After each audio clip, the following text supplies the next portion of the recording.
Hello and welcome to Leveling Up Your Creativity for 2025. Um, I'm Sam Hennig, Creative Director at Something Big, and I'm truly passionate about how creativity can help to make the world a better, more interesting, and fairer place to be. Through creativity, I believe we can tell the important stories in ways that truly engage and really help us to improve our understanding of the world and the people around us. Today, I'm also joined by Hannah, who's a senior creative here at Something Big. So, Hannah, I don't know if you'd like to just tell us a little bit about yourself as well. Yeah, thanks, Sam. So I'm, yeah, as Sam said, senior creative at Something Big. And kind of a bit of background to this. I think what this kind of means to me, this topic, is that it's not just about creating beautiful things and being like, oh, well, that looks really cool, and that's kind of the end of it. I think it's much more around this like meaningful connections and communications. So it's much more about like honing down on that kind of quality rather than quantity. Um, yeah, nice sort of like we're in sort of gift giving season at the moment. So like a nice analogy for this is like the difference between like, your Secret Santa gift that you give to Terry and accounts and it's something, it's fairly generic, kind of does the job, but is he going to remember it for years to come? Probably not. Compared to like a gift that you're going to like give to a loved one that you've really thought about, which can kind of really emotionally connect with them. So I think that's kind of what this means to me and what we're kind of excited to share today as well. Yeah, and we are really excited to talk to you about this and how creative can really help to unlock ideas and ways of communicating for next year.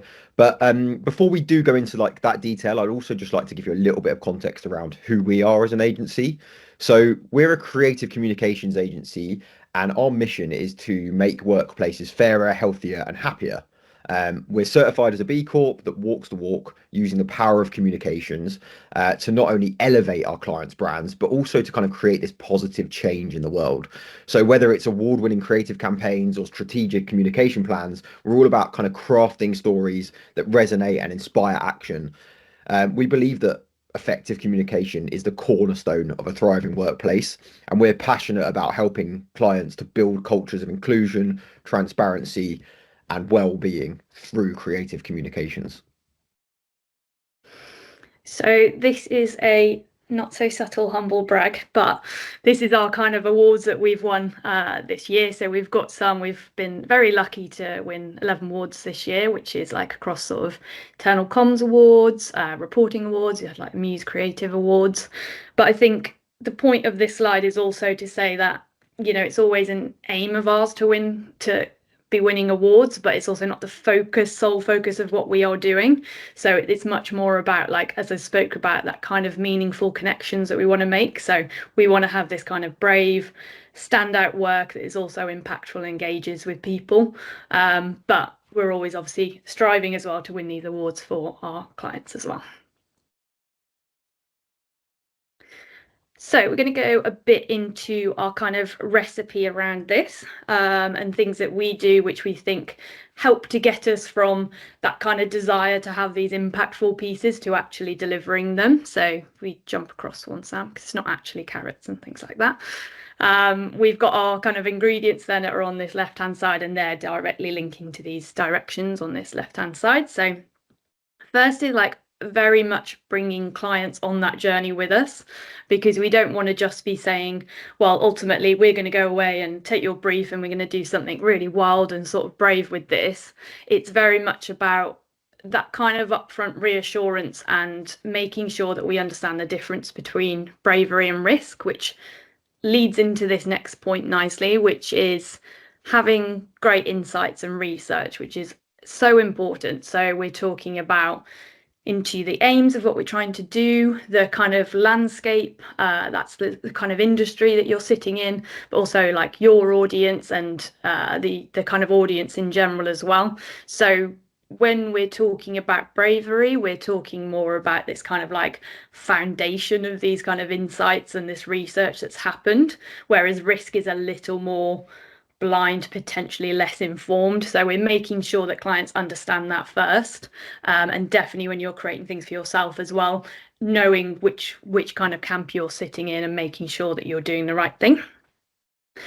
Then really nice point of this as well is like pushing beyond the brief and guidelines. I think it can be like a really sort of human thing to do, especially when you're in kind of bigger companies where the guidelines, you have a whole sort of team behind brand, and you're very used to creating these sort of assets that are like, yes, they meet brand guidelines and that's the end of it.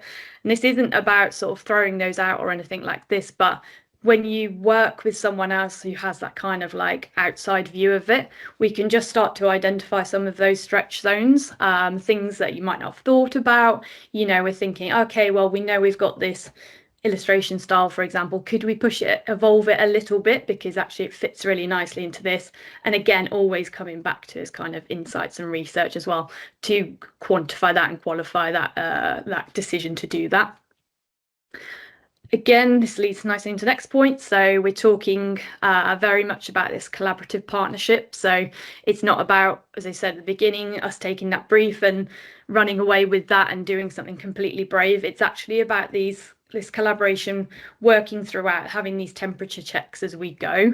So we make sure that everyone's like always on that journey together, and it doesn't feel like anyone's being taken anywhere they don't want to be. And we can always just be checking back to that sort of insights research, the brief that we had, and making sure that that's right for everyone. Yeah, then last point on here is this being authentic and inclusive. So this is something where we obviously have a lot of skill and knowledge. And I think it's something we can really bring to our clients as well. It's such a huge topic, and I think a lot of people can be a bit scared of it, but also be a bit overwhelmed, and kind of worried to get that wrong. So I think that's such a key ingredient to this, of working with clients and making sure that they understand that we know that stuff, and being able to kind of like satisfy that desire to want to be inclusive and authentic, but being a bit worried about how to do that as well. Okay. Yeah, and so with all that in mind, what we wanted to do was take you through some examples of some of our work and also some work from other agencies that really help to bring those things to life and show how those things kind of can really help to make great creative. And what I thought I'd start with is actually a selection of work we've done for DHL Express over the last year. The nice thing with all of this work that you can see on screen is that this is all for one client. But each piece is talking about a different service or to a slightly different audience. And so through the creative process and this creative bravery that Hannah's just been speaking about, we've been able to tell a variety of really fun, interesting stories. On screen, you only see one asset of what is usually an entire toolkit of assets for each of these different campaigns. And all that toolkit really helps to flesh out the key messages. But what I really like about all of these examples is they show that by leaning on commonly understood and simple visual motifs, such as the 8-bit gaming, spies, or even just the simple everyday things that are associated with the world of express logistics, such as labels, we're able to tell a real myriad of different but instantly understandable stories that turn the words in a brief into a sort of piece of creative that stands out from the crowd, hits at an emotion, whether that emotion is like the joy of the nostalgia of something like 8-bit gaming, or the simple pleasure of receiving a gift like in the creative you can see in the top right hand corner. I think that these are all a nice example of where we've tried to look at pushing things in a different direction, seeing where people respond to different things as well, and looking at trends. So I think they're just really nice examples of how even within one kind of client world we can tell different stories and really tap into what people kind of respond to through that kind of creative bravery and that recipe for creative bravery. So thought this was a nice example to start with, just so you could see kind of how that might start to work. Um, and then the second example I wanted to look at was actually very pertinent to the time of year. So this is a piece of work for Christmas 2024 for JD Sports, and this is from an agency that we really admire. Lots of the work we do at Something Big is for internal audiences, but what we like to still do is take inspiration from the great work that's out there for the general public. I think what happens often is a great mistake a lot of internal communications agencies make is to treat audiences completely different to how you would if they weren't in the workplace. At the end of the day, we're all humans. So whether you're talking about like the latest trainers from JD Sports, or you're talking about health and safety in the warehouse setting, for instance, it's still important to talk to people on a human level and in a respectful way. And I think that that particular thing is exactly what this Christmas advert does. Where the vast majority of Christmas ads show a family gathered around the Christmas tree by the fire, opening presents, clinking glasses of Bucks Fizz, this ad kind of really shows that family comes in many different shapes and sizes, and that Christmas is a time for sharing joy with that family in whatever way works. So this ad really leans into the idea of elevating the everyday, finding true beauty in the real world in which we live, rather than in some sort of polished version of the world that only exists on social media or on TV. I think most most families and Christmases aren't just the perfect 2.4 children. You know, they're different, and I think that this really taps into that, and that's something that, for me, in our work, we look to do and need to do as well, because I think when whatever the audience you're talking to, you need to be respectful of what their truth is, what the real world looks like to the audience, rather than just trying to sort of spout out something that's quite general and sort of doesn't really specify. So I'll try and play this ad. Hopefully, you'll be able to see it.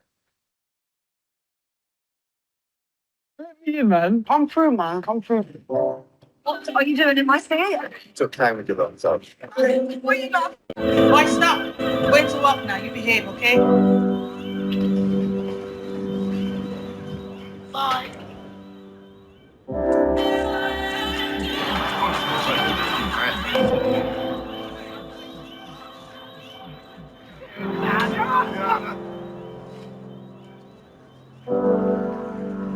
Oh, cranberry and chicken.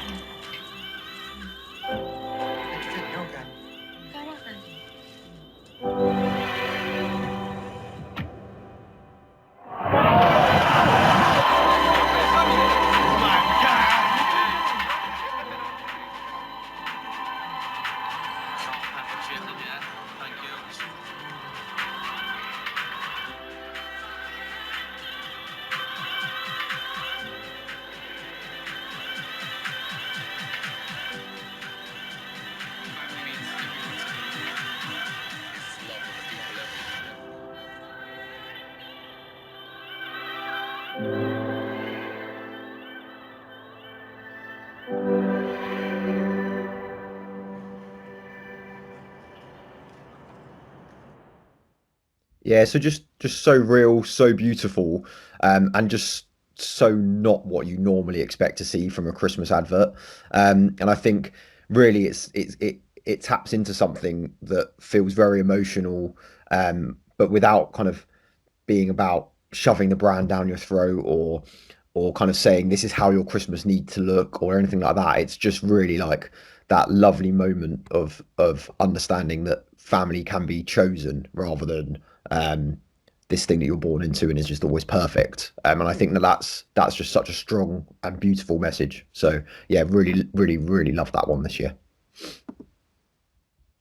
So the work that I've chosen, so we obviously both come up with projects that we've worked on, which is like some ones that's something big, and then also ones that we've seen externally, which we think exercise ultimately this recipe that we're talking about. So I've chosen Pulse Healthcare that we worked on last year, and we did a rebrand and a reposition for them, and a lot of sort of this where we're talking about bravery, risk, and linking that to sort of insights and research. We had a big sort of research area around this, really looking at others in the industry, what they do, also looking at the audience as well, because actually what we found was a lot of people in this space were getting it wrong. There was a lot of pretty much the same imagery used by a lot of people in the healthcare recruitment industry, sometimes the exact same images of, they were kind of like fake models in sort of healthcare scrubs and things like that, but very much looking right at the camera, smiling, everything, it looks very perfect, and it just didn't really speak to the reality of that audience. As we know, there's a lot of pressure in the sort of like healthcare world, and people are working very hard, long hours and all of that. So similar to the kind of JD ad that we just looked at, we wanted to get across a bit more of that authenticity, these kind of real connections, the reason why people are in this. So one big thing about that was like moving away from that sort of like really cheesy posed stock model type imagery, and having these sort of more meaningful connections within the photography that we used, but also then from a logo perspective as well. We'll kind of see as we go across in a moment, but we made sure that this logo then had this real like craft around it. So what we did is use where we've got the U in Pulse there, we then had another one of those which then connected to it to make this kind of Pulse emblem that they could use throughout things. So the rationale behind that actually was not only that their name is Pulse, of course, but that it was that they were a lifeline to that industry, and we could do some really nice things around the copy as well about this kind of being at the heart of, and things like that. And yeah, with the other ones, is kind of like never missing a beat and things like that. So we wanted to kind of create something that was quite clean and simple, but was easy for them to use as well, because we knew that they'd be taking this forward and creating a lot of their own assets. So making that toolkit for them. But also I think this is a good representation of getting that sort of bravery level right as well, because this is obviously an industry where people rely on that kind of sense of expertise and trust. So it would be completely wrong for us to move away from some of the things that need to be fairly familiar. So colours were quite important around this. So we've got this kind of like blues and greens, which are very sort of like related to that industry. So we knew that it needed to maintain some of that so that we didn't feel completely out of it just for the sake of going out of there. This was based on what we found from the industry, and also talking to them about their brief and what they wanted to achieve,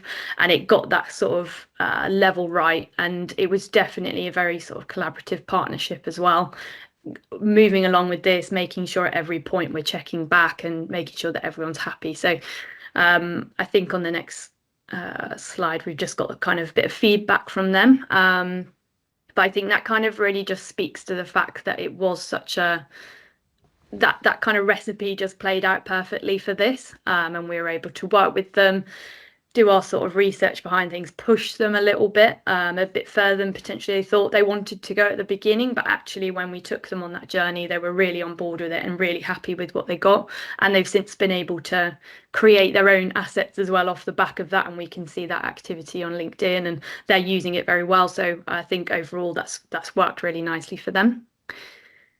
So the one I've chosen as an external piece of work. So this is also from last year. I believe it was from Black Friday last year. We're obviously just coming out the other end of it this year. So this was for Patagonia. So for people who don't know them, they're a clothing company, but their ethos is very much around sort of this quality garments instead of fast fashion. It's a complete opposite of fast fashion, essentially. And what they did was ultimately see that Black Friday is all this kind of like really shouty graphics. It's very, you must do this now. It's putting a lot of pressure on people. And I think it's this time of year when there's like an overconsumption problem. People are buying things they don't need because ultimately they're just feeling this pressure. So what they did was ultimately go completely the other way, but actually that really aligned with who they were as a company. So they then had this very striking, clear graphic and this message of don't buy this jacket, which is one of their jackets that they sell. So you can't read all the contents that is there at the moment, but ultimately what they go into is some of the background behind why they've done this, a kind of overconsumption, this kind of manipulation that happens around Black Friday, but also them being very transparent, that kind of authenticity piece that we were talking about earlier, and saying like this jacket, for example, it takes this many liters of water, it has like this much of an impact sort of carbon wise, and saying that we don't want people to be buying stuff all the time, and that's why we create quality garments. And not only do we create quality garments, we've got repair sort of programs around this where we can take them back and repair them. You can resell them. We also do recycling as well. So it gives people just a chance to step back and get, like, change their behavior a little bit, maybe catch themselves a little bit in that sort of chaos of Black Friday and buying things and feeling this pressure. So it was very brave for them, because obviously when everyone else is shouting buy this thing, they've gone completely the opposite. But it's not risky, because it absolutely just speaks to who they are as a company, and it tells people this is what they care about. And actually, I think it's what a lot of people care about, really. So it makes it more accessible to them as well. Yeah, so on to the next. So we want to also just address today the things that can hold people back, because it's very easy to be kind of this is what we do every day, to be sat here saying, oh, we just be more brave and do this and make things look cool. And, that's sometimes not the reality. So if we jump across on Sam. So I think, yeah, very much people not seeing the value because potentially they're used to doing enough, kind of coming back to the analogy of the gift giving, ultimately you can create a lot of assets and maybe they have some impact, but not like a lasting impact. So for us, I think it's very much around this quality of that actually, and leads into this second point about budget as well. It's about spending the kind of budget in the right area to create the maximum impact, rather than kind of this approach of sending out a lot of things that potentially don't have as much impact as you possibly could, and also potentially don't also tell the story as much.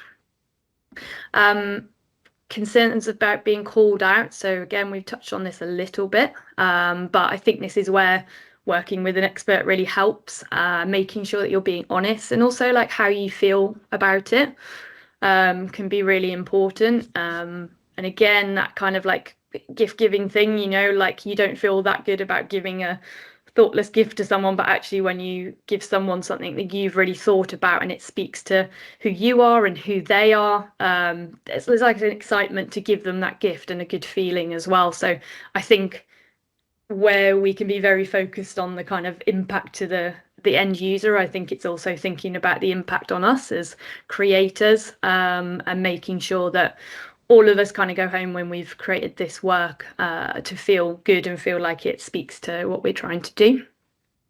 And very importantly, test it with real people as well. I think that's where, kind of advocates for that for sure, because I think we can talk all day about personas and all of this kind of thing and making sure we understand an audience. But, a real way to do that and to give you that reassurance as well is to test it with your real audience and make sure that it's landing well. Having unclear objectives. So this feels like everyone just knows what they want to get out of a campaign or a report or whatever it is they're producing, but actually it can be quite hard to write a brief. And I think, again, this is where we add real value. I think it's a nice thing to do collaboratively, so you can come with kind of your initial framework around that, and that's where we start to look at those stretch zones and just start to define the aim and make sure that everyone really understands the brief and it's as comprehensive as it can be, because ultimately that directly then affects the outcome, of course, and I think it helps you feel more reassured that you're doing the right thing at each step as well. So the last one here is this fear of failure. So but yeah, a very human thing. I think we've all kind of can speak to that, but I think that's where this groundwork is super key. Like ultimately the research and the insights that we talked about in the recipe of what we do is the bit that helps with that, because I think if you go in a bit blind with things, then yes, I think this fear is kind of probably warranted and also will be stronger. Whereas if you think, actually we've done our research, we understand the audience, we know what we're doing, we're working with the right people, we trust them, they trust us, it's very collaborative, then I think this then is kind of addressed in that way.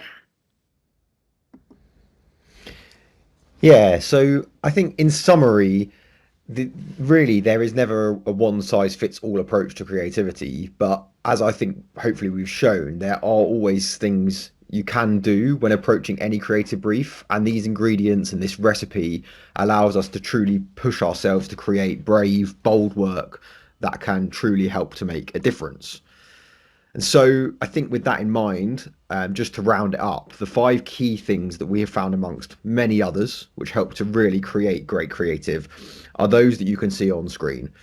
At the end of the day, it's all about creating work that takes the truths and insights about the world of our viewer and their needs and tells them a story that has warmth and heart with respect and understanding of who they are.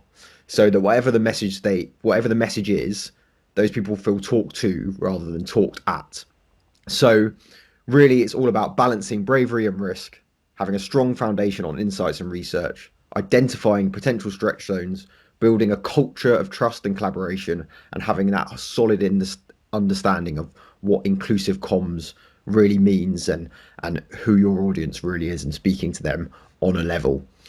So I think that kind of summarizes what we wanted to talk to you about. Hopefully, some of those examples have been really useful, and you've been able to kind of gain some insight into how we work and also how you can work moving forward with sort of pushing the boundaries and being brave with that creative storytelling. So yeah, we have only got literally 2 minutes left. But if anyone does have any questions, either put them in the chat or feel free to speak up. Or if afterwards you think you've got some questions, please feel free to just reach out to us and we can talk on a more one-to-one basis about any of those questions or about creative bravery as a whole. But yeah, hopefully that's been of some use to you. Yeah, I think it's also to say as well, we spoke about diversity, equity, inclusion, and belonging today, and we do have an inclusive comms guide that we've been working on. So that will be coming out soon. So if you would like to be receive that, then please let us know as well, and we can send that on, and we'll be sharing that, because I think where we said it's such a big topic, actually, it's a really helpful guide to be able to make sure that threads throughout your work, and just to be able to gain some insight into that and make sure you have that reassurance as well when you're going out there and being a bit braver, that you're also being mindful of your audience and the wider world as well. I can see some of the comments in the chat, so thank you so much for those. And yes, absolutely, we will get that inclusive comms guide out to you as soon as it's available, which will be very soon. And yeah, a happy festive period to everyone, and thanks so much for your time. We will Yeah, thank you. be in touch soon, hopefully. Take care.